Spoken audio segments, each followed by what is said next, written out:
हाय, आज हम standard costing का क्लास जो स्टार्ट करने वाले थे तो आज करेंगे। हमने इससे पहले वाला वीडियो में हमने क्या किया था, एक सिर्फ छोटा सा कॉन्सेप्ट समझाया था कि स्टैंडर्ड कॉस्टिंग का कॉन्सेप्ट, हम जो स्टैंडर्ड कॉस्टिंग पढ़ेंगे, स्टैंडर्ड कॉस्टिंग में क्या पढ़ेंगे और स्टैंडर्ड कॉस्टिंग क्या होता है और स्टैंडर्ड कॉस्टिंग में कितने सारे एलिमेंट्स हैं। जो जैसे कि मैं बोला था आपको, नेट प्रॉफिट जो आता है वो सेल और कॉस्ट का डिफरेंस जो होता है वो नेट प्रॉफिट आया या प्रॉफिट आता है। फिर उसके बाद में हमने क्या किया, कॉस्ट, फिर उसको डिवाइड किया, जैसे कि मटेरियल होता था, लेबर, फिर ओवरहेड्स। फिर ओवरहेड्स का दो पार्ट हमने किया, एक था वेरिएबल ओवरहेड्स, देन दूसरा था फिक्स्ड ओवरहेड था। ठीक है, हाँ सर ठीक है। अब उसके बाद में मैंने आपको समझाया कि वेरिएंस कैसे कैलकुलेट किया जाता है, ठीक है ना। तो स्टैंडर्ड कॉस्टिंग नाम कैसे आया, जो बजट पहले बनाए, फिर उसके बाद में एक्चुअल हुआ, फिर एक्चुअल के बेसिस पे फिर से हमने दोबारा से बजट को रिवाइज किया, जिसको हम स्टैंडर्ड बोला करते थे। फिर वो स्टैंडर्ड एंड एक्चुअल के बीच में डिफरेंस कैलकुलेट किए, जो क्या आया था, मटेरियल कॉस्ट वेरिएंस आया था। वेरिएंस कुछ नहीं, डिफरेंस जो था। फिर उसके बाद हमने क्या चर्चा किया, कुछ फेवरेबल होता है और कुछ एडवर्स होता है, और एडवर्स कब आएगा, फेवरेबल कब आएगा, ये भी हमने समझा। अब अभी जो हम समझेंगे, मटेरियल कॉस्ट का जितना सारा वेरिएंसेस है बताऊंगा, सब अभी आज का क्लास में बताऊंगा। इसके बाद हम लेबर पढ़ेंगे, फिर इसके बाद फिर ओवरहेड्स पढ़ेंगे, फिर सेल्स वेरिएंस पढ़ेंगे, फिर प्रॉफिट या मार्जिन का जो वेरिएंस होता है, ये सब चीज पढ़ेंगे अपन लोग। बट पहले की तरह मैं अभी वही बात बोल रहा हूं, हम ज्यादा ज्ञानी नहीं बनेंगे। हमें दो काम करना है। नंबर 1 कॉन्सेप्ट समझना है, नंबर 2 क्वेश्चन का प्रैक्टिस करना है। और मेरा तरीका जो है पढ़ाने का, मैं क्वेश्चन को प्रैक्टिस करवाते करवाते मैं ऐसा क्वेश्चन कुछ प्रैक्टिस करवाऊंगा जो उसी में आपको कॉन्सेप्ट भी समझाऊंगा और उसी को प्रैक्टिस भी अपन लोग कर लेंगे। मतलब एक गोली में दो शिकार करने वाले हैं, और हमेशा ऐसे ही करते हैं हम लोग। मतलब ऐसा नहीं करना हमको, अलग से मैं एग्जाम्पल लूंगा, फिर एग्जाम्पल में हाँ जहां जरूरत पड़ता है मैं वहां पे समझाता हूँ, एग्जाम्पल लेकर जहां पे जरूरत पड़ते हैं वहां पे समझाता हूँ, इसमें कोई डाउट नहीं है।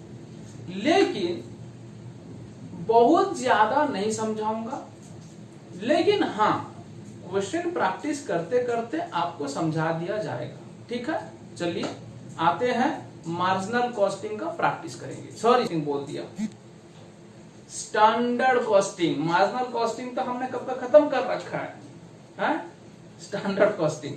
ठीक है, चलो आइए। तो अब आ जाओ, हम क्या करते हैं, सीधा क्वेश्चन नंबर 1 पे आते हैं। बिल्कुल भी आप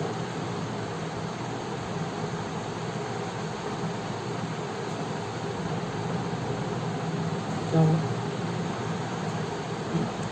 अच्छा ठीक, हाँ क्या बोल रहा था कि क्वेश्चन नंबर 1 करेंगे। आप जब तक क्वेश्चन नंबर 1 कंप्लीट नहीं हुआ है, क्वेश्चन नंबर 1 कंप्लीट होने के बाद आपको स्टैंडर्ड कॉस्टिंग ही पूरा समझ में आ जाएगा। आप बिल्कुल जल्दीबाजी नहीं हुई, मुझे अच्छा से रोटी पकाने दीजिए। रोटी जब पक जाएगा तो आप धीरे धीरे करके खाते रहें। बिकॉज अगर बोलेंगे जल्दी हमको रोटी चाहिए, जल्दी रोटी चाहिए, क्या होगा, रोटी बन ही नहीं पाएगा और मेरा हाथ जल जाएगा, तो इससे कोई फ़ायदा नहीं है। मैं आपको धीरे धीरे समझाऊंगा बात को, और आप धीरे धीरे समझते रहिएगा। ठीक है ना, हाँ सर ठीक है। चलो अब सुनो मेरी बात। यहाँ पर क्वेश्चन नंबर 1 हम अभी पढ़ रहे हैं। देखिए आ गया क्वेश्चन नंबर 1? हाँ जी आ गया। चलो हाँ आ गया, पूरी सही तरीके से आ ही गया। हाँ आ गया। हाँ चलो अब आया। हाँ जी आ गया जी आ गया। हाँ अभी आया, पूरा क्वेश्चन नंबर 1 आपके सामने रहा। अब मैं पढ़ना शुरू किया। जिज्ञासा pharmaceuticals limited is engaged in producing. कौन प्रोड्यूस करता है? ये जो फार्मास्यूटिकल लिमिटेड है, एक कंपनी प्रोड्यूस करता है। वो क्या प्रोड्यूस करता है? Fun kits for growing children. चलो ठीक है। It produces fun kits in a batch of 10 kgs. Standard material input required for 10 kgs of fun kits are as follows. अब बच्चे सुनो क्या होता है। एक बैच में, इन ए बैच 10 kg का जो प्रोड्यूस करता है क्या? Fun kits. फन किट्स क्या होता, कितना? वो जो भी एक फन किट्स है, ये एक बैच में 10 kg का बना लेता है। ये बात बोला। Standard material input required for 10 kgs। वो जो 10 kg का बना लेता है, वो 10 kg बनाने के लिए जो इनपुट लगता है ना, मटेरियल इनपुट्स जो रिक्वायरमेंट है 10 kg के लिए, वो ये दिया हुआ है। 3 प्रकार का रॉ मटेरियल लगता है ये फिनिश गुड्स जो है बनाने के लिए। 10 kg का फिनिश गुड्स बनाने के लिए ये 3 प्रकार का मटेरियल लगता है। Vita X, Proto D, Mine L, ये रॉ मटेरियल का नाम है, इनपुट का नाम है। ये 3 प्रकार का मटेरियल यूज होने के बाद में जो है ये जो फन किट्स जो है बनेगा, और एक बैच में 10 kg का बन जाता है। और वो 10 kg बनने के लिए इतने सारे क्वांटिटी यूज होते हैं। कितना? 5 kg in kg, quantity in kg में दिया हुआ है 5 kg। क्या लगता है? विटा एक्स 5 kg लगता है, और प्रोटो डी जो है वो लगता है 3 kg, और माइन एल जो है वो लगता है 3 kg।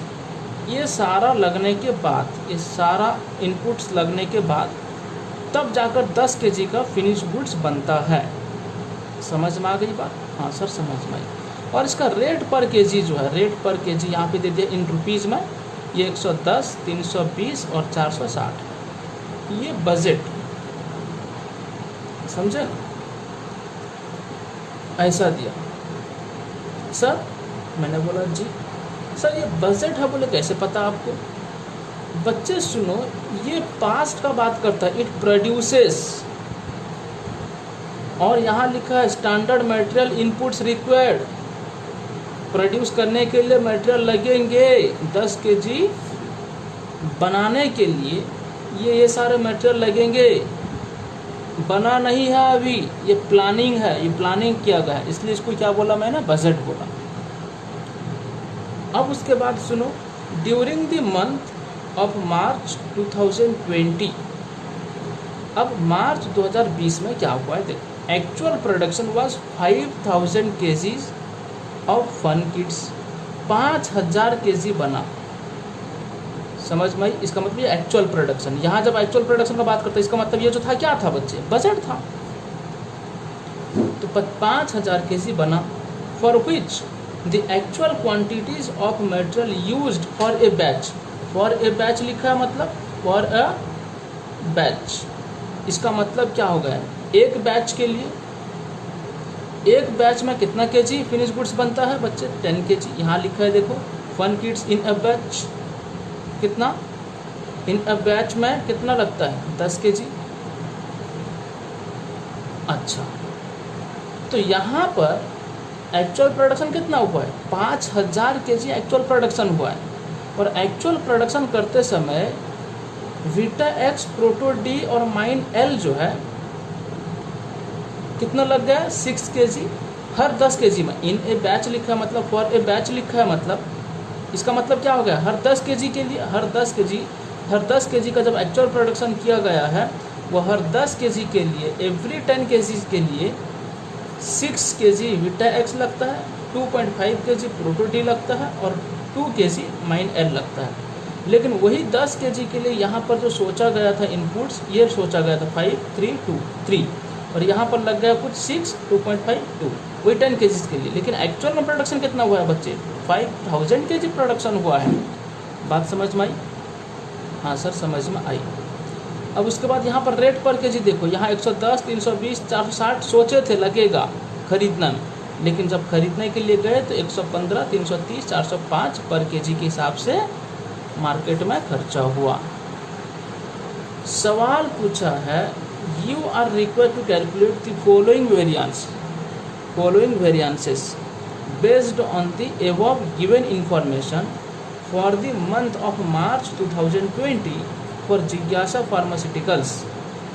बोलता है पूरा मार्च 2020 में जो प्रोडक्शन हुआ है, मार्च 2020 में जो प्रोडक्शन हुआ है या जो मार्च 2020 का इन्फॉर्मेशन दिया गया, ये है इन्फॉर्मेशन, तो उसके हिसाब से ऑल वेरिएंसेस कैलकुलेट करो। ऑल वेरिएंसेस क्या है, तो यहाँ पे दिया हुआ है, और नहीं भी देता तो ही 5 वेरिएंसेस को ऑल वेरिएंसेस बोलते मटेरियल में। मटेरियल का सिर्फ मैंने आपको मटेरियल कॉस्ट वेरिएंसेस बोला था, मटेरियल कॉस्ट वेरिएंस बोला था, बाकी वेरिएंस नहीं बोला। अभी आपको समझाऊंगा और हर एक वेरिएंस के बारे में बोलूँगा। अब आ जाओ बच्चे सुनो एक बात, यहाँ पर इस सवाल से एक बात बोलता हूँ। ये सवाल जो है ऐसा टेबल फॉर्मेट में दिया हुआ है ना, ये सवाल हो सकता है पैराग्राफ फॉर्मेट में दे सकता था, ये टेक्स्ट में दे सकता था, ये लैंग्वेज में दे सकता था। टेबल मतलब ये जो यहाँ पर टेबल दिया हुआ है ना, ये टेबल नहीं देकर वो इस तरह से दे सकता था। कैसा देता, for 10 kg of finished product, for 10 kg of finished product, the inputs required, the material inputs required, three types of input materials will be required, ऐसा करके बोलता, और उसमें से बोलता Vita X, Proto D and Mine L. फिर उसके बाद लिखता विटा एक्स रिक्वायर्ड 5 kg,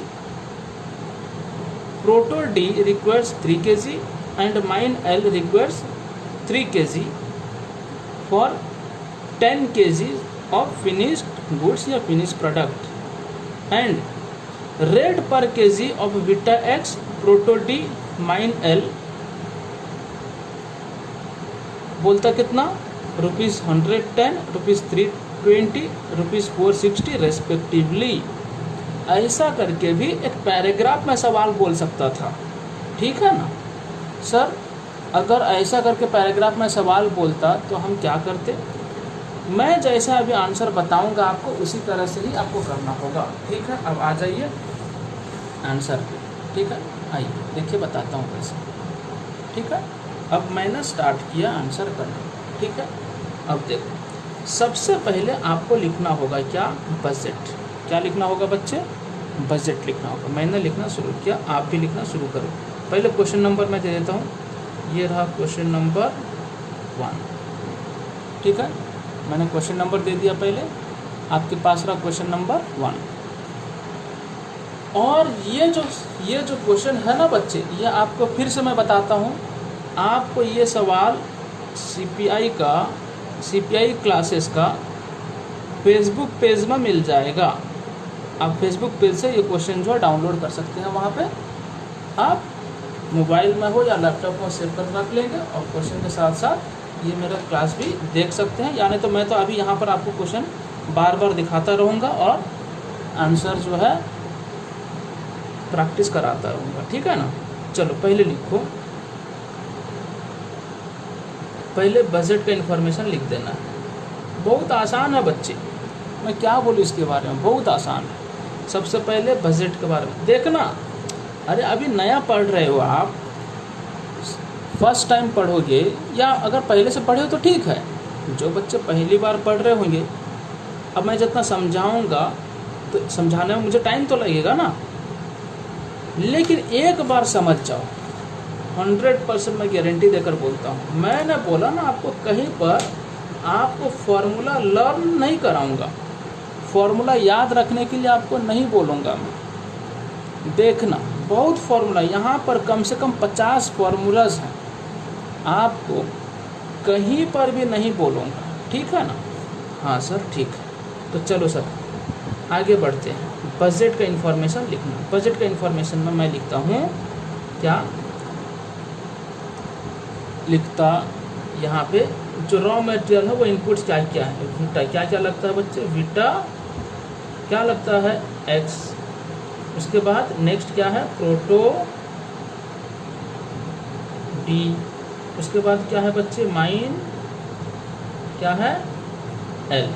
ये 3 प्रकार के प्रोडक्ट हैं। अब हम यहाँ पे लिखते हैं केजी में, ठीक है। वीटा एक्स का केजी कितना बच्चे 5, इसका कितना 3, इसका कितना 3, मेरे साथ भी आप लिखते रहेंगे, ठीक है। ये रहा केजी, मैं थोड़ा यहाँ पे डबल लाइन ड्रॉ कर दिया, वैसे एक लाइन ड्रॉ करके मैं केजी यहाँ लिखने वाला था। चलो वीटा एक्स का 5 kg, प्रोटो डी का 3 kg, माइन एल का कितना 3 kg, ठीक है। चलो अब रुपीस जो पर केजी वाला है वो कितना बच्चे, वो है 5 3 सॉरी गलत हो गया, सवाल में जो दिया है मैं आपको दिखा देता हूँ। सवाल में जो दिया है रेट 110 320 460, मैं ये वाला लिख दिया था, फिर दोबारा रिपीट कर दिया था, ठीक है ना। रुपीज़ में दोबारा से लिखता हूँ, रुपीज़ में कितना 110 और 320 और ये होगा आपका 460, ठीक है। ये केजी को टोटल कर लो, 5 3 8 3 11, ठीक है ना। ये इनपुट टोटल इनपुट्स जो लगा ये कितना है 11 kg इनपुट से हमारा आउटपुट कितना बन गया बच्चे, फिनिश्ड गुड्स जो आउटपुट बनता है वो कितना 10 kg का आउटपुट बनता है। हम ये 3 चीज़ यूज किए, उसकी वजह से हमारा 10 kg का क्या बना फिनिश्ड गुड्स बना, ठीक है सर। और 1 kg क्या हुआ होगा, लॉस हो गया होगा, वेस्ट हुआ होगा, उसका क्या कर सकते हैं हम, ठीक है। चलो अब बच्चे मैंने क्या किया सुनिए, यहाँ पर मैंने एक्चुअल लिखा, आप भी लिखो बच्चे। कॉपी को अपना हॉरिजॉन्टल कर दो, मैंने कॉपी को जो ऐसा था ना, मैं इसको इस तरह से ऐसा लिखा हूँ, बिकॉज हमें बहुत ज़्यादा जगह चाहिए, ऐसा जगह चाहिए ज़्यादा, बहुत ज़्यादा जगह चाहिए, ठीक है ना। हाँ सर चलो ठीक है। अब मैंने एक्चुअल लिखा, एक्चुअल जो है बच्चे हर 10 kg के लिए ना 6 kg वीटा एक्स लगा है, हर 10 kg के लिए कितना लगा है 6 kg वीटा एक्स। तो एक्चुअल कितना बना है बच्चे 5000 बना है। तो अब देखो हमें क्या करना है, अभी 10 kg के लिए अगर 6 kg लगा है वीटा एक्स तो 5000 kg के लिए कितना लगा होगा। तो हम क्या करेंगे, उसी तरह से ये kg को लिख देते हैं, kg में लिखने के बाद हम क्या करेंगे 6 kg तो लगा है और इसका लगा है 2.5 kg। मैं ये चीज़ क्या क्या लगा है यहाँ पर मैं लिख चुका हूँ, वीटा एक्स प्रोटो डी और माइन एल मैं यहाँ पे लिख चुका हूँ ना, तो इसलिए ये नाम फिर मैं दोबारा से यहाँ नहीं लिख रहा, इसलिए इसको अलग से डाला था, ठीक है ना, बजट के बाहर इधर डाला था, ठीक है। चलो हाँ 2.5 kg, फिर ये 2 kg लगा है, ठीक है। चलो तो ये 10 kg के लिए 10 kg के लिए था, तो मल्टीप्लाई करेंगे कितना 5000 kg के लिए कितना होगा, 5000 kg के लिए कितना होगा, ठीक है। हाँ सर ठीक है। अब कितना होगा जल्दी से बोलो, बोलो रे, जितना भी आएगा फिर उसके बाद क्या करना, इसका एक्चुअल का जो पर केजी है, एक्चुअल पर केजी कितना सवाल में दिया हुआ था, एक्चुअल जो प्रोडक्शन हुआ है और वो जो खरीदा गया रॉ मटेरियल वो कितना लगा पर केजी के लिए 115 330 और 405 लगा है, 115 उसके बाद 330 उसके बाद 405, फिर इसको ये कैलकुलेट करके लिखना रे, ठीक है। हाँ तो हमने कैलकुलेट कर लिया, कितना, मैंने ये सब कैलकुलेटर से किया तो कितना आया आपका, ये आया 3000, 1250 और 1000, ये कितना हो गया 5250, 5250। ठीक है, ये क्या लगा इनपुट्स।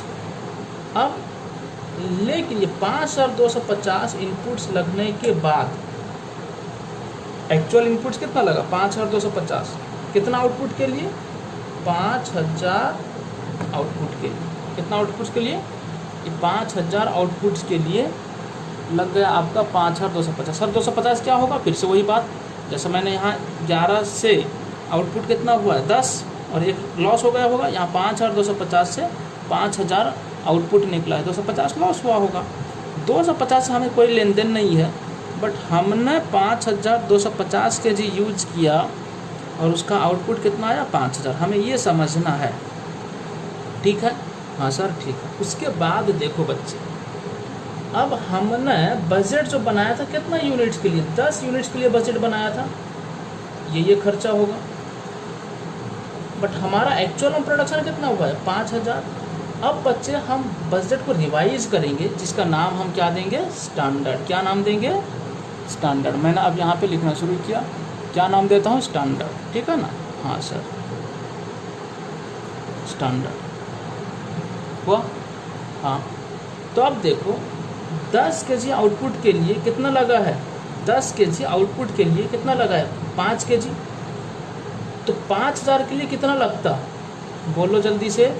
10 kg के लिए 5 kg लगा है इनपुट्स, 10 kg, ये वीटा एक्स जो लगा है 5 kg, टोटल आउटपुट 10 kg बनाने के लिए वीटा एक्स लगा है कितना 5 kg।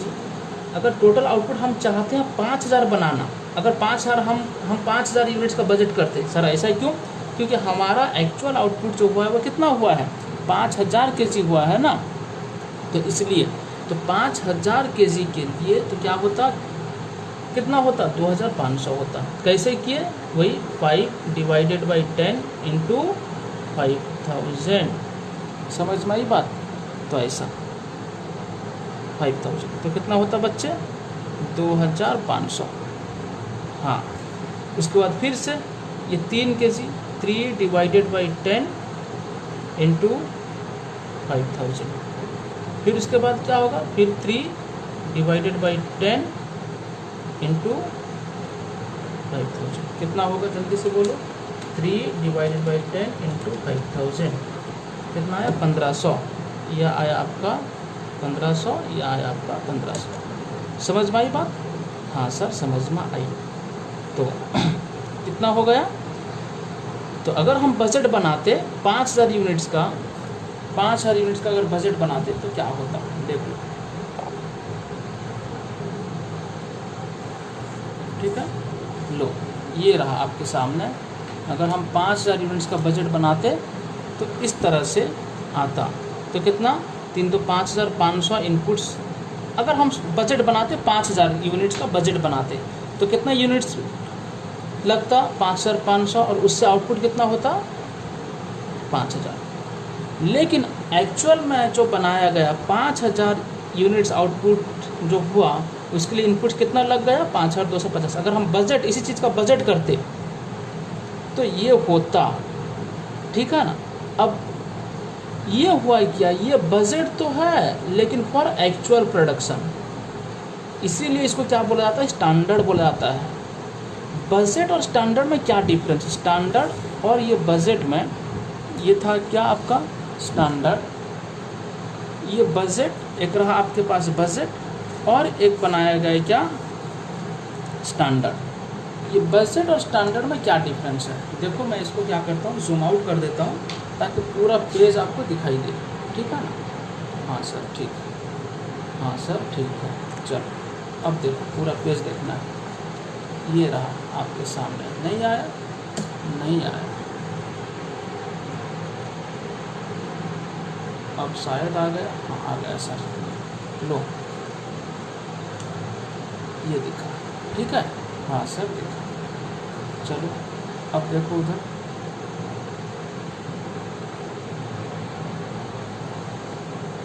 आया, हाँ चलो अब देखो ये बजट और स्टैंडर्ड में क्या डिफरेंस है, ये तो एक्चुअल समझ में आ गई, ये तो दिया हुआ था पूरा ना, बट ये बजट और स्टैंडर्ड में क्या डिफरेंस है। बजट जो है ये इनपुट भी बजटेड है और आउटपुट भी बजटेड है। समझ में आई बात, इनपुट्स भी क्या है, बजटेड है और आउटपुट्स भी बजटेड है। लेकिन यहाँ पर इनपुट्स तो बजटेड है बिकॉज इसका हेल्प लेकर हम कैलकुलेट किए ना ये सब चीज़, लेकिन ये क्या है, आउटपुट जो है बजटेड नहीं है, एक्चुअल आउटपुट है। ये एक्चुअल आउटपुट के लिए जो बजट बनाया गया इसे बोलते हैं स्टैंडर्ड। ये कैसे बना, ये एक्चुअल आउटपुट और बजटेड इनपुट का हेल्प लेकर बना स्टैंडर्ड। समझ में आई। तो फिर से दोबारा से बोलता हूँ, ये बजटेड जो है इनपुट भी बजटेड है और आउटपुट भी बजटेड है। मतलब हम 10 kg का बजट बनाए थे ये वाला, हमने एक्चुअल प्रोडक्शन कितना किया 5000, तो 5000 के लिए एक्चुअल सब इनपुट्स ये लग गए। लेकिन हम चाहते हैं एक्चुअल आउटपुट जितना हुआ है उसके बेसिस पे अगर बजट बनाते तो कितना होता, तो ये रहा आपके सामने। जैसे कि 10 kg आउटपुट के लिए 5 kg इनपुट्स लगा वीटा एक्स का, और वही वीटा एक्स का 5000 आउटपुट के लिए कितना लगेगा इनपुट, तो 5/10 5 डिवाइडेड बाई 10 इंटू 5000। बात समझ में आ गई। हाँ सर समझ में आई। ये था क्या, बजट, एक्चुअल और स्टैंडर्ड। ठीक है, अब सुनो बच्चे, हम अभी क्या करते हैं, फिर स्टैंडर्ड का एक रिवाइज्ड स्टैंडर्ड कैलकुलेट कर लेते हैं। क्या करते हैं, स्टैंडर्ड का। बच्चे हाँ, रेट का कुछ नहीं करना, रेट जैसा है वैसा। सर ये बजटेड इनपुट है, बजटेड रेट है। सर ये जो है बजटेड इनपुट है सब, मैंने बोला हाँ। सर ये क्या है, बजटेड रेट है, मैंने बोला हाँ। सर ये एक्चुअल इनपुट है, मैंने बोला हाँ। सर ये क्या है, एक्चुअल आउटपुट, ये एक्चुअल रेट है, मैंने बोला हाँ। सर ये क्या है, स्टैंडर्ड इनपुट्स है इन क्वांटिटी, मैंने बोला हाँ। सर स्टैंडर्ड रेट क्या होगा, बच्चे बजटेड रेट, जो बजट का रेट है ना, और वही स्टैंडर्ड रेट ही होगा। रेट में कोई डिफरेंस नहीं है, रेट तो जैसा था वैसा। रेट तो दो ही रेट रहेगा, एक्चुअल रेट, जो एक्चुअल में रेट दिया हुआ है, एक्चुअल में रेट जितना लगा, और बजटेड रेट जो हम लिए थे, सोचे थे, ये दो रेट वैसा का वैसा रहेगा, इस पर कोई चेंज नहीं होगा। हाँ सर ठीक है, अब आगे चलते हैं। सर क्या बोल रहे थे ना, स्टैंडर्ड, जो रिवाइज स्टैंडर्ड का। हाँ सर, पहले सर बता दीजिए ना रिवाइज स्टैंडर्ड क्या होता है। सुनिए बच्चे, एक्चुअल आउटपुट के बेसिस पे हमने क्या किया है, एक्चुअल आउटपुट के बेसिस पे हमने क्या किया है, यहाँ पे क्या किया, बजटेड इनपुट्स क्या क्या कैलकुलेट कर लिया, यह आ गया। हम चाहते हैं ये जो एक्चुअल इनपुट्स लगा है ना, एक्चुअल इनपुट्स के बेसिस पे बजटेड इनपुट्स कितना लगता। सर समझ में नहीं आया, फिर से दोबारा से बताता हूँ। हमने यहाँ पे जो स्टैंडर्ड कैलकुलेट किया है ना, ये जो स्टैंडर्ड है ये क्या है, एक्चुअल आउटपुट के बेसिस पे बजटेड इनपुट कितना। ठीक, अब देखो मैं क्या बोल रहा हूँ, जो एक्चुअल इनपुट है ना, इसके बेसिस पे फिर बजटेड इनपुट कितना होगा निकालो, उससे बोला जाएगा रिवाइज्ड स्टैंडर्ड। मतलब ये 5250 के बेसिस पे, मतलब अब बता देता हूँ सुनो, 11 इनपुट के टाइम पे अगर टोटल 11 इनपुट होता है, उसमें से बीटा एक्स कितना लगा है 5। अगर एक्चुअल इनपुट, बजटेड इनपुट कितना है बच्चे 11, तो budgeted input for beta x कितना है 5। तो अगर एक्चुअल इनपुट 5250 है, उसके बेसिस पे बीटा एक्स का कितना इनपुट होता। उसी तरह प्रोटो डी का 3 kg उसका अकेला का इनपुट कितना लगता है 3 kg, जब टोटल इनपुट कितना होता है 11 kg। ये दोनों बजट है।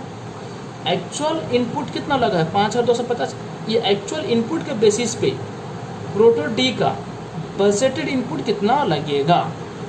तो ये कैलकुलेट करने पर इसे बोला जाएगा क्या बोला जाएगा बोलो तो, इसे बोला जाएगा रिवाइज्ड स्टैंडर्ड। चलो मैं लिखना शुरू करता हूँ और थोड़ा जूम आउट कर दूँ। चलो सर और थोड़ा जूम आउट कीजिए ताकि हमको पूरा कॉपी पता चले। मैंने बोला लो ठीक है, कर देता हूँ। ये रहा आपके सामने रिवाइज्ड स्टैंडर्ड कैलकुलेट करना है। अब यहाँ पर आ गया, पूरा कॉपी दिख रहा। चलो अब दिखा, चलो हाँ चलो, ये रहा, मैंने लिखना शुरू किया यहाँ पर रिवाइज्ड स्टैंडर्ड, ठीक है, रिवाइज्ड स्टैंडर्ड, ठीक है, हाँ सर ठीक है। रिवाइज स्टैंडर्ड में क्या करना है, देखो वही बीटा एक्स का लाइन में सीधा में लिखेंगे क्या, 11 इनपुट 5 kg लगा 11 के टाइम पे, समझ में आई? तो मैं दोबारा से बता देता हूँ, देखो इस तरह से मान लीजिए 11 kg इनपुट बजटेड इनपुट पे 5 kg क्या हुआ, 11 kg बजटेड इनपुट पे क्या हुआ, 5 kg बीटा एक्स लगा है, मैं सिर्फ एक्स लिख देता हूँ। तो एक्चुअल में इनपुट कितना लगा है 5250, ये 5250 इनपुट पे तो बीटा एक्स कितना लगा होगा 5 डिवाइडेड बाई 11 इंटू 5250, बात समझ में आई? हाँ सर, तो जितना आएगा वो लिखेंगे यहाँ पे। फिर उसके बाद दूसरा का 11 kg total input budgeted input जब 11 kg है, डी प्रोटो डी का इनपुट कितना है 3 kg, ठीक है ना, 3 kg किसका, प्रोटो डी का। तो 5250 एक्चुअल इनपुट के टाइम पे तो बजटेड इनपुट कितना होता है 3/11 गुना 5250, जो भी आता है यहाँ लिखते, इस तरह से कैलकुलेट। मैं ये वाला सारा काम नहीं कर रहा, तो यहाँ पे ऐसा लिख देता हूँ 5 डिवाइडेड बाई 11 इंटू मतलब 5250। फिर प्रोटो डी का उसी तरह से 3 डिवाइडेड बाई 11 इंटू 5250। उसी तरह एल का उसी मतलब सीधा सीधा लाइन पे रखना, समझ में आई बात? हाँ सर समझ में आई। तो वही 3 डिवाइडेड बाई 11 इंटू 5250। अब इसका जो आएगा इसे बोला जाएगा क्या, रिवाइज्ड स्टैंडर्ड। क्या बोला जाएगा, रिवाइज्ड स्टैंडर्ड बोला जाएगा। चलो कैलकुलेट कर लो, मैं भी कैलकुलेट कर लेता हूँ, आप भी कैलकुलेट कर लेना और लिखना। हमने कैलकुलेट कर लिया, ये आया आपका 2386। फिर से और एक बार बता देता हूँ, बीटा एक्स का रिवाइज्ड स्टैंडर्ड का जो आया इनपुट वो कितना है 2386, यह आया 1432 1432 और ये भी आया 1432, ठीक है। चलो ठीक है बच्चे, ये कितना आएगा पता है, ये कितना आएगा बोलो, टोटल कितना आएगा, जल्दी से टोटल किया आप बता दो कितना आएगा, करो ना total. 1432 into 2 is equal two plus 2386, कितना आया? ऑब्वियस बात है इतना ही आना चाहिए, 5250 ही आएगा, 5250, ठीक है। हाँ सर ठीक है। ये आपको समझ में आया या ना आया बोलो मुझे, अगर ना आया तो और एक बार इसको देखो, समझ में आई बात? ये आपको पहले समझ में आनी चाहिए, ठीक है, उसके बाद जाकर हम आगे बढ़ सकते हैं, ठीक है। चलो अब आगे बढ़ते हैं, ठीक है। हाँ सर ठीक है। चलो अब मैं इसको जूम इन करता हूँ ताकि ठीक से देखिए आपको सारा चीज़।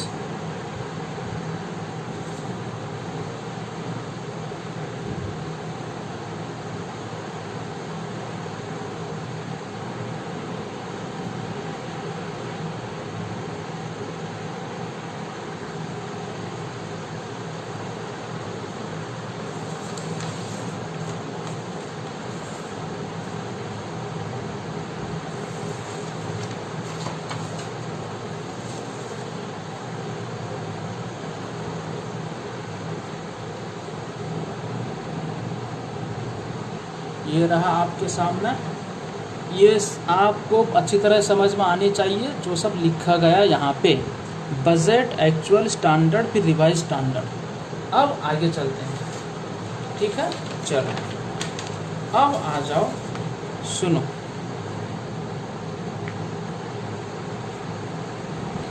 सबसे पहले जो हम मटेरियल का वेरिएंस कैलकुलेट करेंगे वो होता है material cost variance. Material cost variance. ठीक, हाँ सर ठीक। उसके बाद में ये दोनों के बाद आप मत लिखना सर इतना क्यों गैप दिए, बताऊंगा क्यों दिया, अभी नहीं, आपको समझ में आ जाएगा मैं क्यों ऐसा कर रहा हूँ। सबसे पहले मटेरियल कॉस्ट वेरिएंस, ठीक है। अब मटेरियल कॉस्ट वेरिएंस कैसे आएगा बच्चे, बता देता हूँ आपको कि हम सोचे थे कितना, उसे बोलते हैं कितना, स्टैंडर्ड बोलते हैं। जो हम बजट किए थे फिर बजट को रिवाइज किए उसे क्या बोलते हैं, स्टैंडर्ड। तो स्टैंडर्ड मटेरियल कॉस्ट वेरिएंस क्या होता है, standard cost minus actual cost, standard cost minus actual cost. बच्चे स्टैंडर्ड कॉस्ट कैसे आएगा, standard quantity into standard rate minus actual quantity into actual rate.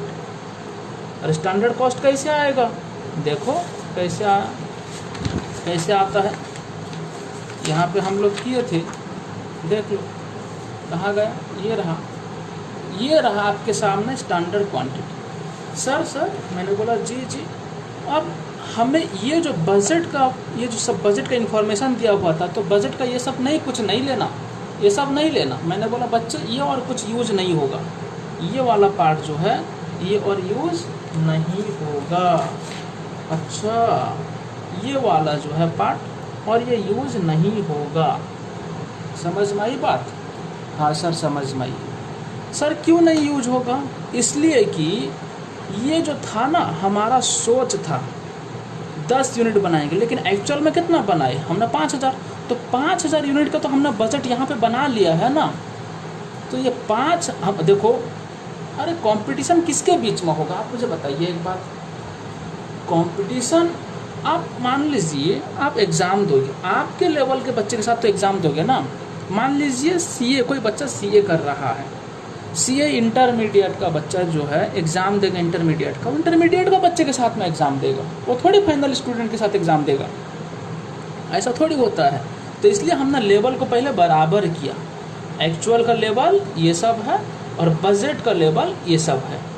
जबकि बजट हम सोचे थे 10 यूनिट का, तो ये बजट वैसा ही रह गया, तो हमने इसको क्या किया, रिवाइज्ड किया एक्चुअल के साथ में, तो ये आ गया आपका क्या, स्टैंडर्ड। तो इसीलिए हमें स्टैंडर्ड को एक्चुअल के साथ कंपेयर करना है, तब आएगा क्या, टोटल वेरिएंस।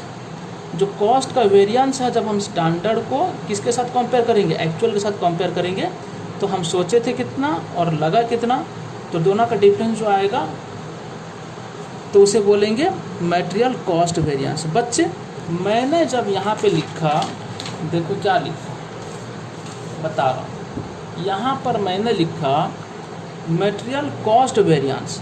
जब मटेरियल कॉस्ट वेरिएंस लिखा तो ये क्या समझ में आता है बच्चे, ये कॉस्ट का मतलब क्या होता है, कॉस्ट का मतलब होता है quantity into rate, quantity into rate. देख समझ में आई ना बात? हाँ सर समझ में आई। तो अब मटेरियल कॉस्ट वेरिएंस में हमने सोचे थे क्या और लग गया, जो खर्चा हुआ एक्चुअल में वो कितना, बात समझ में आई। अब देखो बच्चे हमें क्या करना है, तो 3 रॉ मटेरियल्स हैं, उसका नाम पहले इधर लिख देना है, क्या, विटा एक्स, उसके बाद प्रोटो डी, उसके बाद क्या है, माइन एल। समझ में आई बात? सब का standard quantity into standard rate. अच्छा सर स्टैंडर्ड क्वांटिटी तो आपने यहाँ पर दिया है, स्टैंडर्ड क्वांटिटी तो आपने यहाँ पर दिया है, ये वाला standard quantity. Sir standard rate फिर कहाँ, यहाँ तो स्टैंडर्ड रेट नहीं है। बच्चे मैंने आपको समझाया था, जो बजट में जो रेट दिया है उसी को हम क्या लेंगे, स्टैंडर्ड रेट ही मानेंगे, और एक्चुअल में जो है वो एक्चुअल रेट है। समझ में? यहाँ जो एक्चुअल का रेट दिया हुआ है ये एक्चुअल का रेट ही माना जाएगा। समझ में आई बात? हाँ सर। तो सर फिर रिवाइज्ड का जब आएगा तब बताऊंगा, चिंता मत करना सर। रिवाइज्ड का क्या होगा बताओ ना, जब रिवाइज्ड का आएगा मैं तब बताऊंगा, ठीक है? हाँ सर ठीक है। अब आ जाओ, ठीक है, चलो standard quantity into standard rate. और तीनों को वैसे ही लिखना अलग अलग। स्टैंडर्ड क्वांटिटी बीटा एक्स का कितना, स्टैंडर्ड रेट कितना, लिखो जल्दी से लिखो, मैं मेरा अपना लिख रहा, ठीक है, जल्दी से आप लिख लो अपना। ये आया हमारा, हमने लिख लिया, मैं बीटा एक्स का, प्रोटो डी का और माइन एल का, इस तरह से हमने लिख लिया स्टैंडर्ड क्वांटिटी जो भी था, और इनटू और स्टैंडर्ड रेट जो भी था हमने लिख लिया, ये माइनस और एक्चुअल क्वांटिटी तीनों का जो भी था इंडिविजुअल करके हमने लिख लिया, और एक्चुअल रेट जो भी था यहाँ ले लिया। और ये बच्चे माइनस में आ रहा था 70,000, ये माइनस में आया, हमने जो कैलकुलेट करके देखा माइनस में, और ये प्लस में आ रहा था, और ये अच्छा एक मिनट माइनस में आ रहा था, गलत बोला। ये सुनिए, मैं आपको एक कॉन्सेप्ट बताया था कि ये अगर ज़्यादा है स्टैंडर्ड, ये क्या है ज़्यादा है, और ये कम है, तो क्या आएगा बच्चे, फेवरेबल आएगा, समझे ना। हाँ सर समझे।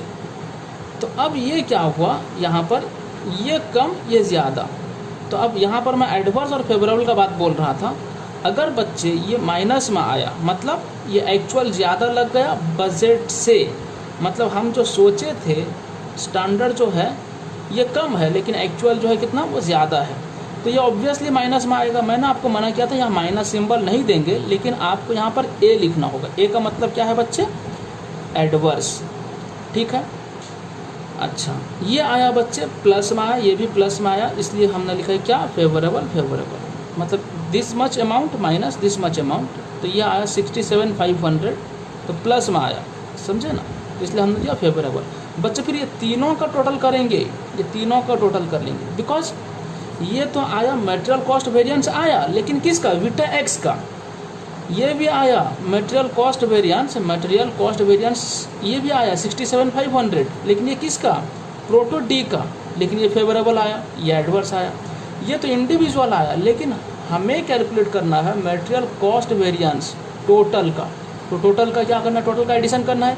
ये तो प्लस प्लस में था, ये माइनस में था, ये दोनों को प्लस करके इसको माइनस किया गया, तो ये जो आया 2,82,500, 2,82,500, ये क्या आया, फेवरेबल आया।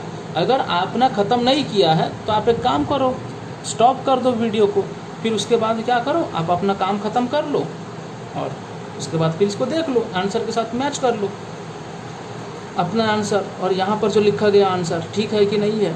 तो ये 2,82,500, ये दोनों का प्लस माइनस एडवर्स जो भी आया, तो क्या आएगा, फेवरेबल। सर मैंने बोला जी सर, अगर मान लीजिए एडवर्स बहुत ज़्यादा रहता, फेवरेबल दोनों बहुत कम रहता, तो क्या आता, ये जो आता एडवर्स आता, यहाँ जो भी आता एडवर्स आता।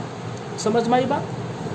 चलो, ये गया आपका मटेरियल कॉस्ट वेरिएंस, ठीक है ना, क्या गया, मटेरियल कॉस्ट वेरिएंस। बच्चे सुनिए, अब यहाँ पर कॉस्ट वेरिएंस जो आया, स्टैंडर्ड क्वांटिटी स्टैंडर्ड रेट और एक्चुअल क्वांटिटी एक्चुअल रेट का डिफरेंस, मैंने आपको बोला था, कल समझाया था, बता देता हूँ क्या समझाया था दोबारा से। कल का क्लास में, मतलब लास्ट वीडियो में जो आपने समझे थे,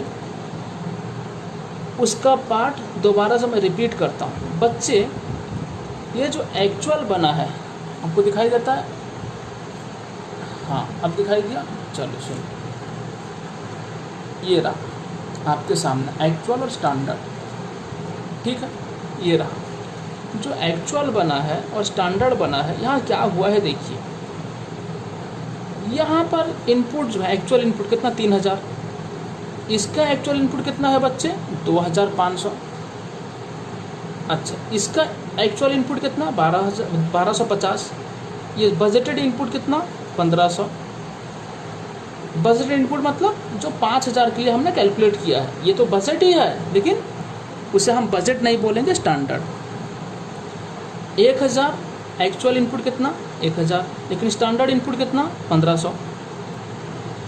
कहीं ना कहीं कॉस्ट में जो डिफरेंस आ रहा है, कहीं ना कहीं मटेरियल कॉस्ट में जो डिफरेंस आ रहा है, एक तो इनपुट्स जो है क्वांटिटी का डिफरेंस की वजह से, ये जो क्वांटिटी है, बता देता हूँ, ये जो क्वांटिटी है, उस क्वांटिटी का डिफरेंस की वजह से, कौन सा क्वांटिटी, ये जो क्वांटिटी है बच्चे, ये क्वांटिटी का डिफरेंस की वजह से, और यहाँ पर जो क्वांटिटी है, इस क्वांटिटी का डिफरेंस की वजह से, ये दोनों का देखिए 3000 और 2500, इसमें भी तो डिफरेंस आ गया ना।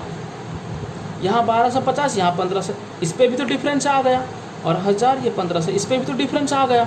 कहीं ना कहीं कॉस्ट में जो डिफरेंस आया है, बता देता हूँ, कॉस्ट में जो डिफरेंस आया कहाँ गया, यहाँ रहा। ये जो कॉस्ट में डिफरेंस आया, जैसे कि 70,000 डिफरेंस आया, कहीं ना कहीं स्टैंडर्ड क्वांटिटी और एक्चुअल क्वांटिटी में भी डिफरेंस है, और स्टैंडर्ड रेट और एक्चुअल रेट में भी डिफरेंस है। लेकिन ये क्वांटिटी वाला डिपार्टमेंट अलग होता है और रेट वाला डिपार्टमेंट अलग होता है।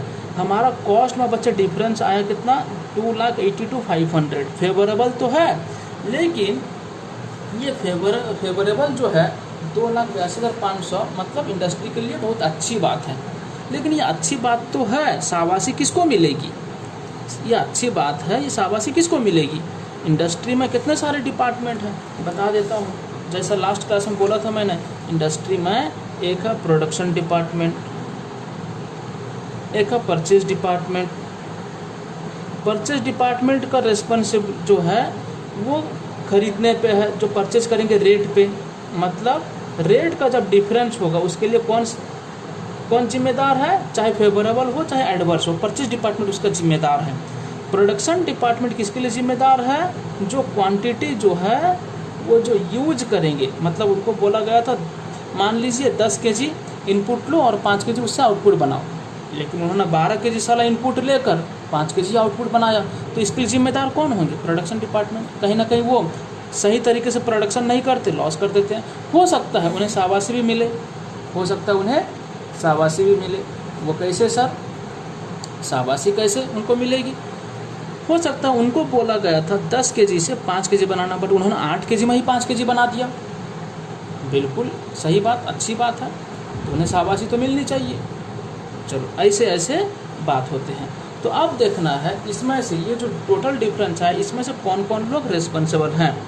तो एक तो मतलब ये जो डिफरेंस टोटल में जो डिफरेंस आया, एक होता है क्वांटिटी का डिफरेंस, एक होता है किसका डिफरेंस, क्वांटिटी का डिफरेंस, एक होता है रेट का डिफरेंस। समझ में आई। इसे बोला जाएगा मटेरियल यूसेज वेरिएंस। क्या बोला जाएगा, जो क्वांटिटी जो यूज करते हैं तो उसका ही वेरिएंस कैलकुलेट करना है, मटेरियल यूसेज वेरिएंस। और यहाँ पर जो आएगा मटेरियल प्राइस वेरिएंस। रेट को प्राइस भी बोलते हैं, आप जानते हो, price variance, material usage variance और दूसरा मटेरियल प्राइस वेरिएंस। ये जो टोटल में मटेरियल कॉस्ट जो डिफरेंस आया, मटेरियल कॉस्ट का डिफरेंस के लिए ये दो जिम्मेदार है, इधर क्वांटिटी में डिफरेंस हो सकता है, इधर रेट में, और रेट पे डिफरेंस हो सकता है या प्राइस पे डिफरेंस हो सकता है। समझ में आई। अब बताओ बच्चे, जब मैं बोलता हूँ मटेरियल यूसेज वेरिएंस, इसका मतलब यूसेज का मतलब क्या, जो यूज कर रहा है उसका डिफरेंस। यूज का मतलब क्या, क्वांटिटी का डिफरेंस। इसका मतलब होगा standard quantity minus actual quantity, standard quantity minus actual quantity. ठीक है ना, हाँ सर ठीक है। अब इसका डिफरेंस क्या आएगा, प्राइस का डिफरेंस मतलब standard price minus actual price, या नहीं तो standard rate minus actual rate. ठीक है, चलेगा, जो भी ले लो, ये नहीं तो ये। चलो हम रेट ले लेते हैं, ठीक है ना। चलो, क्योंकि यहाँ पर रेट यूज किए हैं, यहाँ पर भी क्या करते हैं, हम रेट ले लेते हैं, standard rate minus actual rate, यानी कि standard price minus actual price भी लिख सकते हो आप। बच्चे, ये क्वांटिटी का डिफरेंस का मतलब क्या हो गया, मान लीजिए स्टैंडर्ड क्वांटिटी 10 और एक्चुअल क्वांटिटी 8, तो डिफरेंस जो आएगा कितना, 2 आएगा। ये दो क्वांटिटी से आपको क्या समझ में आती है, कुछ समझ में आती है भाई, हमें तो चाहिए कॉस्ट में डिफरेंस, मतलब दो क्वांटिटी जो है वो कितना रुपया, मतलब हमें हमेशा क्या करना है, कैलकुलेट करना है, कॉस्ट में कैलकुलेट करना है। जो मटेरियल यूसेज के लिए जो वेरिएंस आएगा वो रुपीज़ में आना चाहिए हमेशा, टोटल रुपीज़ में। बात समझ में आई। अब देखो, अब हम क्या कर लेते हैं, अब यहाँ पर 3 प्रकार का मटेरियल था, विटा था, और उसके बाद क्या था, प्रोटो था, और क्या था, माइन था। ठीक है, लो, ये विटा एक्स प्रोटो डी और माइन एल। चलो अब स्टैंडर्ड क्वांटिटी एक्चुअल क्वांटिटी का डिफरेंस सब कैलकुलेट कर लो जल्दी से। सिर्फ ये लिखो, उसके बाद फिर बताता हूँ। जल्दी से लिखो क्या क्या था। स्टैंडर्ड क्वांटिटी एक्चुअल क्वांटिटी, तो यहाँ पर ये दिया हुआ है 2500 और ये 3000। यहाँ पे अभी अभी किए ना 2500 स्टैंडर्ड क्वांटिटी कितना है 2500, एक्चुअल क्वांटिटी कितना है 3000। तो वहीं से देखकर ही जल्दी जल्दी से लिख लो कितना 2500 माइनस 3000, फिर उसके बाद कितना 1500 माइनस 1250, फिर उसके बाद कितना बच्चे 1500 माइनस 1000। ठीक है बच्चे, ये तो आ गया ना, ये तो डिफरेंस आ गया। लेकिन ये हम क्वांटिटी लेकर क्या करेंगे भाई? कितना रुपया का डिफरेंस, ये जो प्रोडक्शन डिपार्टमेंट जो है वो कितना रुपया के लिए जिम्मेदार है? प्रोडक्शन डिपार्टमेंट यहाँ जो टोटल में आया 2,82,500, इसमें से प्रोडक्शन डिपार्टमेंट का कितना रुपया का जिम्मेदार है? फेवरेबल आया है तो शाबाशी मिलेगा, तो प्रोडक्शन डिपार्टमेंट को कितना शाबाशी मिलेगा? यानी कि बोनस कमीशन इंडस्ट्री के हिसाब से जो भी है, जबकि अच्छा काम किया है। तो अब देखना है प्रोडक्शन डिपार्टमेंट उसके लिए, इसके लिए जो 2,82,500 इसके लिए कितना जिम्मेदार है, और उसके बाद परचेज डिपार्टमेंट जो है कितना जिम्मेदार है, देख लेते हैं। तो इसके लिए क्या करना पड़ेगा, इनटू कहीं ना कहीं प्राइस मल्टीप्लाई करना पड़ेगा। तो क्या है प्राइस? हमारे पास दो ही प्राइस है, स्टैंडर्ड प्राइस या नहीं तो actual price. Into standard price होगा या नहीं तो एक्चुअल प्राइस होगा। बट दोनों में ऐसा नहीं अपना मर्जी के हिसाब से डालो, ऐसा तो नहीं होगा। बट यहाँ पे क्या लिखेंगे, क्या लिखा जाएगा बोलो जल्दी से? स्टैंडर्ड प्राइस होगा या एक्चुअल प्राइस होगा? बच्चे सुनो, अगर हम यहाँ पे एक्चुअल प्राइस लिख देते हैं, प्रोडक्शन डिपार्टमेंट वाले रोना शुरू करेंगे। वो बोलेंगे ऐसा कैसे कर सकते हो, ऐसा कैसे कर सकते हो, ये अन्याय है हमारे साथ, ऐसा थोड़ी होता है। तो फिर कैसे होगा? प्रोडक्शन डिपार्टमेंट कॉम्प्लेन करते हैं, भाई एक्चुअल रेट अगर हम यहाँ पे लिखेंगे, इसका ये एक्चुअल रेट का जिम्मेदार कौन है? परचेज डिपार्टमेंट है। सर वो कैसे? क्योंकि वो अगर ज़्यादा रेट देकर ले आएंगे, जब खरीदने के लिए जाएंगे परचेज डिपार्टमेंट, वो अगर ज़्यादा रेट देकर ले आएंगे तो उसमें गलती थोड़ी हमारा होगा। तो इसलिए एक्चुअल रेट यहाँ पे लिखा नहीं जाएगा। तो क्या होगा, यहाँ पे स्टैंडर्ड रेट लिखा जाएगा। समझ भाई? तो standard quantity minus actual quantity into standard rate. ये रहा। मैंने आपको बोला था बच्चे, मैं फॉर्मूला बिल्कुल याद नहीं रखाऊंगा, कैसे होता हमें समझना है। भाई ये होगा तो क्यों होगा, यहाँ एक्चुअल रेट क्यों नहीं होगा, स्टैंडर्ड रेट क्यों होगा, यह हमें सब कुछ समझना है बच्चे। ठीक है ना? देख रहे हो तो सारा चीज़ फार्मूला के बेसिस पे है, लेकिन मैं आपको बिल्कुल फार्मूला नहीं बोलूँगा। मैंने क्या बोला बच्चे, मटेरियल कॉस्ट वेरिएंस में स्टैंडर्ड माइनस एक्चुअल। यहाँ कोई फॉर्मूला थोड़ी याद रखाया मैंने, ये अपने आप आपके सामने आ गया। आप ही खुद बोलेंगे कि ऐसा ही होगा। इसी तरह ये भी आप ही बोलेंगे ये ऐसा ही होगा सर। चलो ठीक है। अब स्टैंडर्ड रेट मैंने यहाँ लिखा, तो स्टैंडर्ड रेट कितना होगा? अरे मैं यहाँ स्टैंडर्ड रेट लिख दिया। चलो ठीक है, कोई दिक्कत नहीं। स्टैंडर्ड रेट यहाँ कितना दिया? 110, 320, 405 लिख लो। 110 और ये कितना 320 और ये कितना 405। बच्चे इसको टोटल करके ना आप लिख लो क्या आता है। कहीं पर फेवरेबल, कहीं पर एडवर्स, कहीं पर फेवरेबल, यहाँ पर क्या आएगा आप देख लो। ठीक है ना, कैलकुलेट कर लो। ये हमने कैलकुलेट कर लिया है। देखिए ये दोनों का पहले डिफरेंस मल्टीप्लाई करना 110 से आया कितना 55,000 आया। ये एडवर्स आया, ठीक है, नेगेटिव में आ रहा था इसलिए एडवर्स। उसी तरह से ये हमने कैलकुलेट कर लिया, ये आया फेवरेबल, ये आया फेवरेबल। ये तीनों को हमने मिलाया, ये आया कितना 2,55,000 आया। ये 80, ये 55,000, ये 80,000, ये 80,000 फेवरेबल है, ये 2,30,000 जो है क्या है फेवरेबल है। हमने टोटल को मिलाया, ये दोनों को मिलाकर फिर इसे माइनस कर दिया, इसलिए कि ये एडवर्स है, ये दोनों फेवरेबल है। तो टोटल कितना आया 2,55,000 एडवर्स आया बच्चे, सॉरी फेवरेबल आया। ठीक है, ये जो आया क्या आया बच्चे, मटेरियल यूसेज वेरिएंस का टोटल। समझ में? अमाउंट में, ये रुपीज़ में है, रुपीज़ लिखते रहना।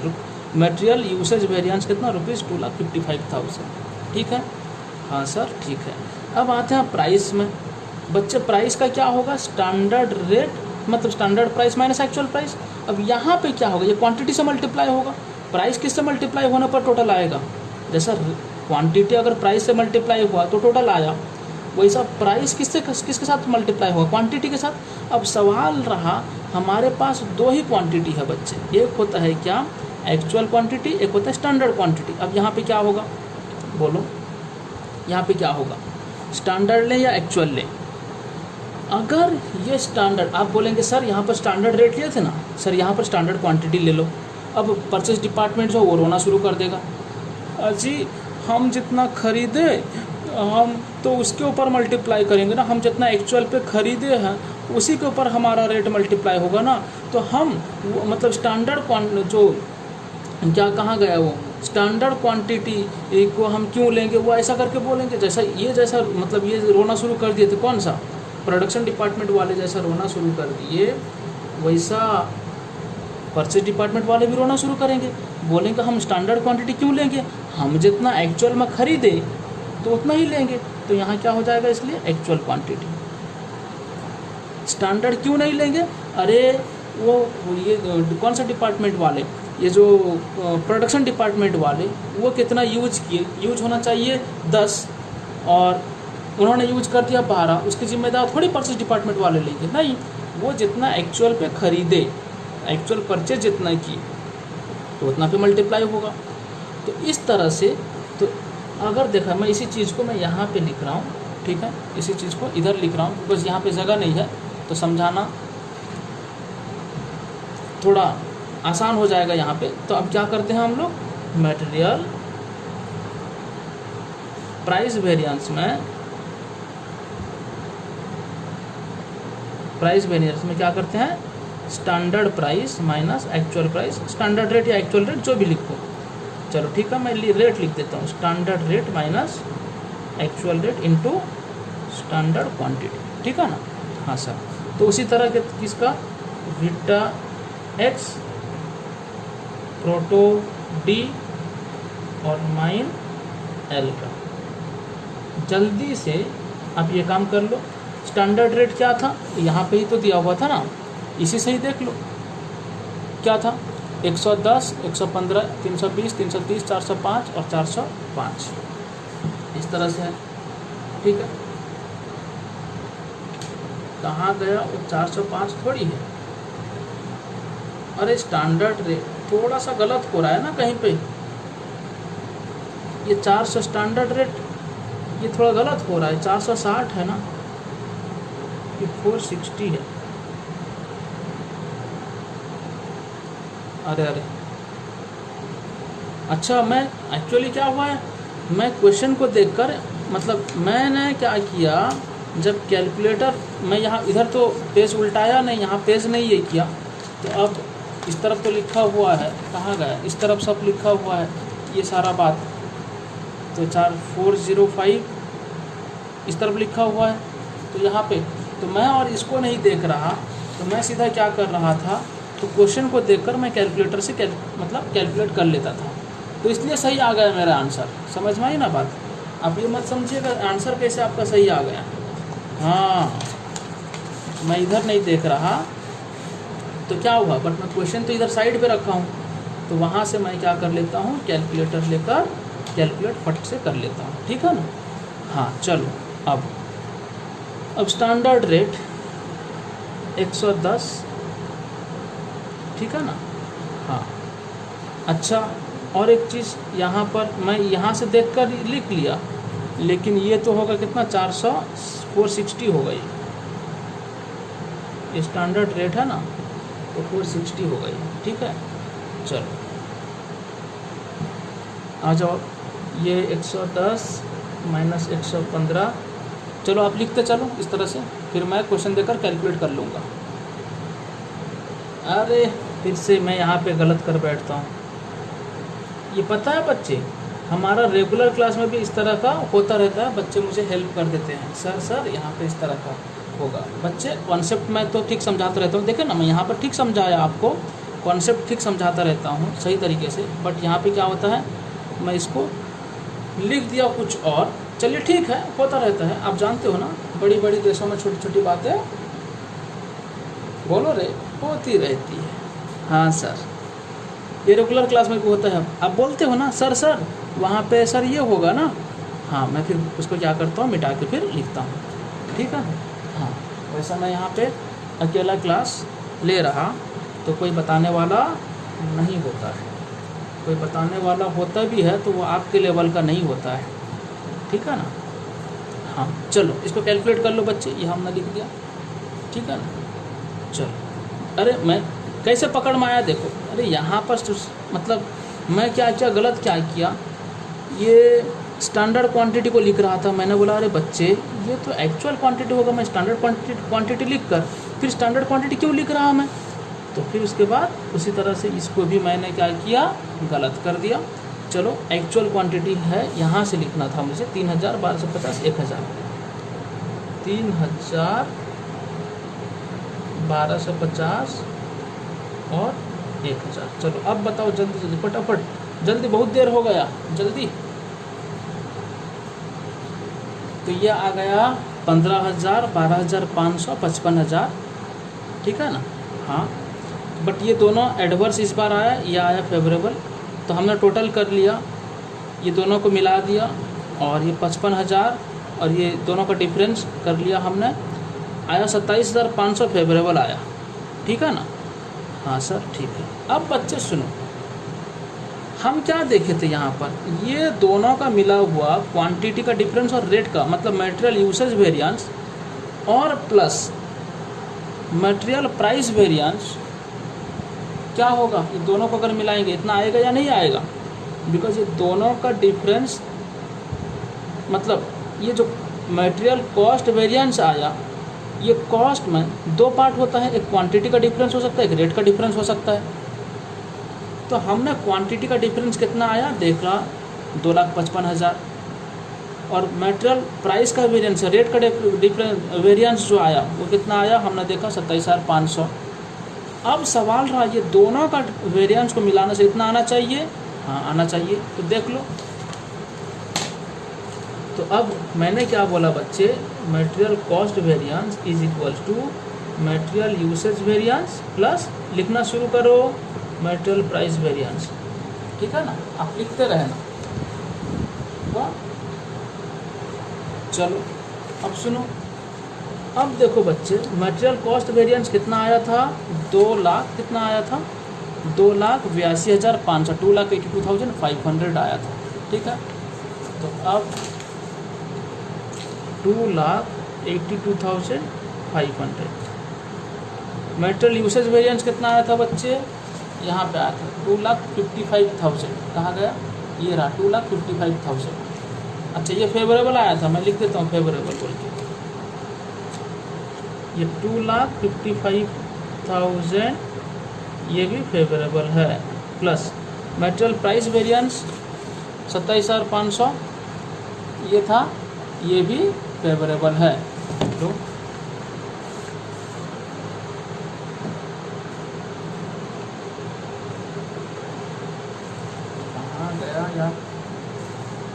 कहाँ गया, ये रहा 27,500, ये भी क्या है, फेवरेबल। ये दोनों को मिला के देखो इतना आता है 2,82,500। हाँ सर आया। और एक बात बता दूं बच्चे, सर बताओ, मैंने बोला आपको material cost variance is equal to material usage variance plus material price variance, ठीक। हाँ सर ठीक। तो मटेरियल यूसेज वेरिएंस में क्या हुआ है बच्चे, standard quantity minus actual quantity into क्या होगा बोलो, स्टैंडर्ड रेट, क्योंकि यूसेज में वो एक्चुअल रेट नहीं लेंगे, यूसेज में यूसेज का डिफरेंस, क्वांटिटी का डिफरेंस इनटू, ये समझने का काम है, एक्चुअल होगा या स्टैंडर्ड होगा, एक्चुअल नहीं लेंगे, क्यों, उसके लिए परचेज डिपार्टमेंट रिस्पॉन्सिबल है, इसलिए क्या करेंगे, ये स्टैंडर्ड ही लेते हैं। अच्छा प्लस, मैंने यहाँ प्लस लिखा, मटेरियल प्राइस वेरिएंस का क्या था, standard price minus actual price, या standard rate minus actual rate into क्या होता था, ये एक्चुअल क्वांटिटी, ठीक है। हाँ ये स्टैंडर्ड नहीं लेंगे, क्यों, क्योंकि स्टैंडर्ड क्वांटिटी तो प्रोडक्शन डिपार्टमेंट का जिम्मेदार है, तो ये जितना खरीदे एक्चुअल जितना खरीदे, एक्चुअल में जितना परचेज किए तो वही लेंगे ये। तो अब देखो बच्चे, हम क्या करते हैं, स्टैंडर्ड क्वांटिटी इंटू स्टैंडर्ड, ये मल्टीप्लाई करते हैं, standard quantity into standard rate minus actual quantity into standard rate plus फिर स्टैंडर्ड रेट एक्चुअल क्वांटिटी, मतलब ये प्लस का प्लस रहा, actual quantity into standard rate, इसको इससे मल्टीप्लाई किया, ये माइनस का माइनस, फिर ये माइनस का माइनस रहा, क्या हुआ, actual quantity into actual rate, actual quantity into actual rate. ठीक है, अब देखो क्या होता है, ये जो actual quantity into standard rate ये माइनस है, और plus actual quantity into standard rate ये कट गया, माइनस प्लस कट, तो क्या रहा, standard quantity into standard rate, ये माइनस का minus actual quantity into actual rate. देखो बच्चे ये क्या है, मेटेरियल कॉस्ट वेरिएंस का फॉर्मूला, ये तो यहाँ भी आया था ना, यहाँ तो हम पहले से लिख चुके थे, standard quantity into standard rate minus actual quantity into actual rate. ठीक है ना, हाँ सर ठीक। तो हमने प्रूफ भी कर लिया, फॉर्मूला वाइज कॉस्ट वाइज भी प्रूफ कर लिया, बराबर निकला, समझ में आई। अब नेक्स्ट आते हैं बच्चे, सुनो नेक्स्ट क्या है, फिर जो मटेरियल यूसेज वेरिएंस है ना, मटेरियल जो यूसेज वेरिएंस है ये फिर दो पार्ट का है, मतलब यहाँ पर जो मटेरियल यूसेज वेरिएंस लिखे थे फिर इसका दो पार्ट है। क्या दो पार्ट है, एक है मटेरियल मिक्स वेरिएंस, बताऊंगा बाद में क्या है मटेरियल मिक्स वेरिएंस, और एक है क्या, मटेरियल यील्ड वेरिएंस। आपको बाद में समझाऊंगा, बट ये कैसे होता है देख लीजिए। हम जानते हैं मटेरियल यूसेज वेरिएंस का फॉर्मूला क्या है बच्चे, यूसेज का डिफरेंस, मतलब क्वांटिटी का difference, standard quantity minus actual quantity into standard rate. ये किसका फॉर्मूला है, ये मटेरियल यूसेज का मटेरियल यूसेज वेरिएंस का है।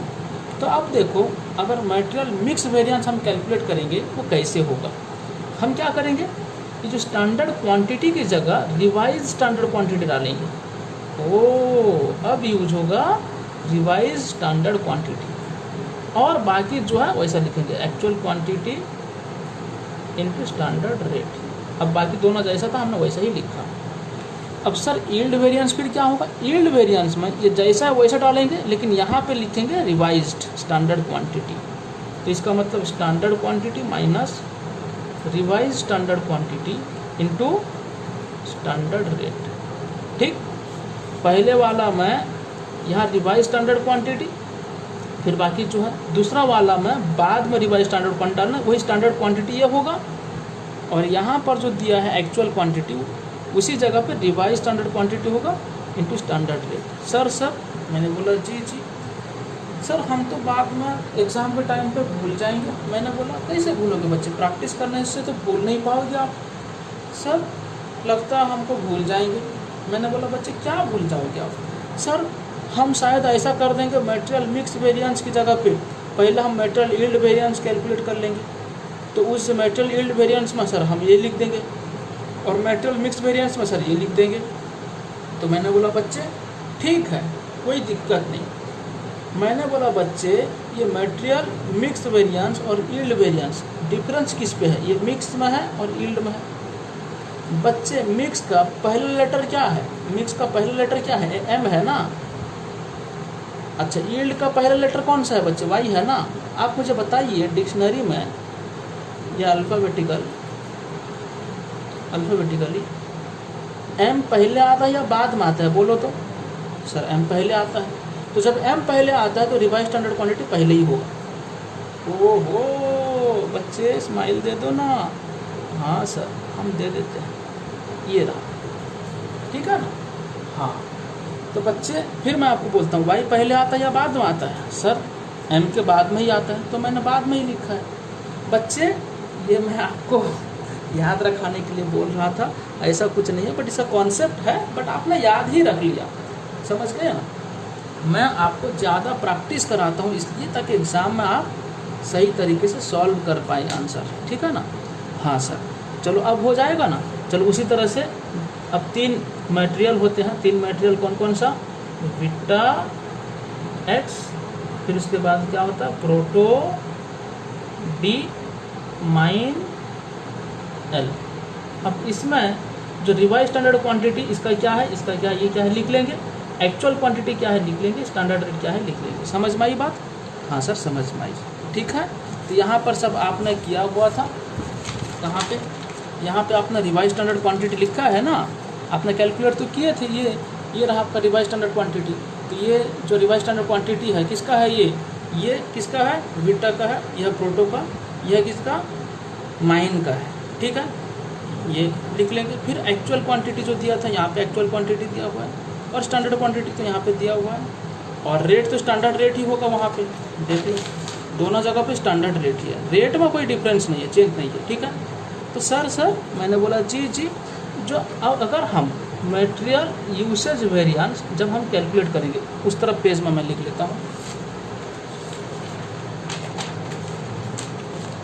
सुनो सर, आप कैलकुलेट कर लेना, ये वाला जो है आप कैलकुलेट कर लेना, ये दोनों मटेरियल मिक्स वेरिएंस और मटेरियल यील्ड वेरिएंस आप कैलकुलेट कर लेना, ठीक है।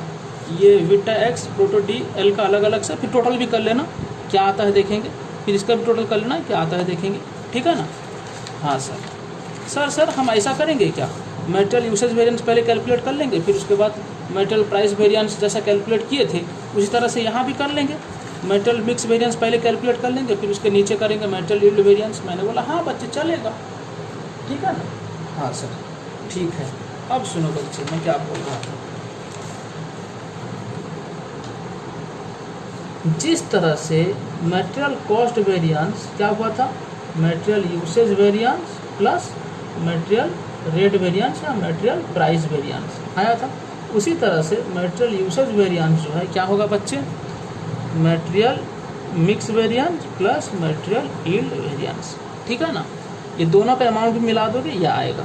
अब देखो मैं अमाउंट तो आप मिलाना कैलकुलेट करके, मैं यहाँ पे क्या करता हूँ फार्मूला डेरिवेशन कर लेता हूँ। देखो मैंने यहाँ पे क्या बोला, revise standard quantity minus actual quantity into standard rate plus standard quantity minus revise standard quantity into standard rate, ये बोला था।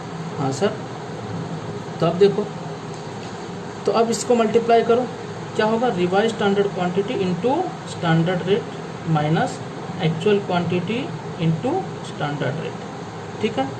फिर उसके बाद plus standard quantity into standard rate, standard quantity into standard rate, ये minus revise standard quantity into standard rate, ठीक है। हाँ सर ठीक है। तो अब देखो बच्चे क्या रहा, ये revise standard quantity into standard rate ये प्लस में है, और ये revise standard quantity into standard rate ये माइनस में है, ये माइनस है यहाँ पे, ठीक है ना। तो ये दोनों क्या हो गए कट, तो रहा क्या, standard quantity into standard rate, standard quantity into standard rate minus actual quantity into standard rate. तो अब क्या करते हैं, स्टैंडर्ड रेट को कॉमन ले लेते हैं, तो क्या होगा standard quantity minus actual quantity, या इसको हमने इस तरह से लिखा था standard quantity minus actual quantity into standard, पहले मल्टीप्लाई करो या बाद में मल्टीप्लाई करो चलेगा। हाँ तो अब देखो यही फॉर्मूला ये मटेरियल यूसेज का भी है ना, यही जो है standard quantity minus actual quantity into standard rate, यही फॉर्मूला यूसेज का भी है। कहाँ पे है यूसेज का, यहाँ पे बताया गया था material usage variance standard quantity into actual quantity into standard rate, ठीक है। समझ में आई ना बात? हाँ सर समझ में आई। तो ये था आपका डिटेल्स में मटेरियल वेरिएंसेस का बात, ये थी मटेरियल वेरिएंसेस की कहानी जो मिस्टर C.A. शान की ज़बानी, ठीक है। मेरी ज़बान से आपने ये मटेरियल वेरिएंसेस का बात सब सुन रहे थे, ठीक है। हाँ चलो फिर नेक्स्ट हम पढ़ेंगे लेबर। अब इसको आप दोबारा से रिवाइज कर लेना बच्चे। अब सब मैं देखो अगर मैं ये सब नहीं समझाऊंगा क्या एक चैप्टर खत्म कर लेंगे, कंप्लीट कर लेंगे? नहीं कर सकते आप। तो सिर्फ मटेरियल वेरिएंसेस पढ़ाने में, समझाने में हमको कम से कम 2 घंटा लग जाता है, 3 घंटा लगता है, बिकॉज हम समझते हैं। बिकॉज यहाँ पे आप दोबारा से अगर देखेंगे आपका सारा फार्मूला, यहाँ पे तो कितना फार्मूला लिखाया गया, कितना सारा फार्मूला दिया गया, लेकिन कहीं पे मैंने डायरेक्ट फार्मूला ठोका नहीं। आपको दिया गया है क्या डायरेक्ट फार्मूला ये होगा, हमने कहीं पर भी ऐसा आपके साथ नहीं किया। इतना नाइंसाफ़ी तो हम नहीं कर सकते, ठीक है ना।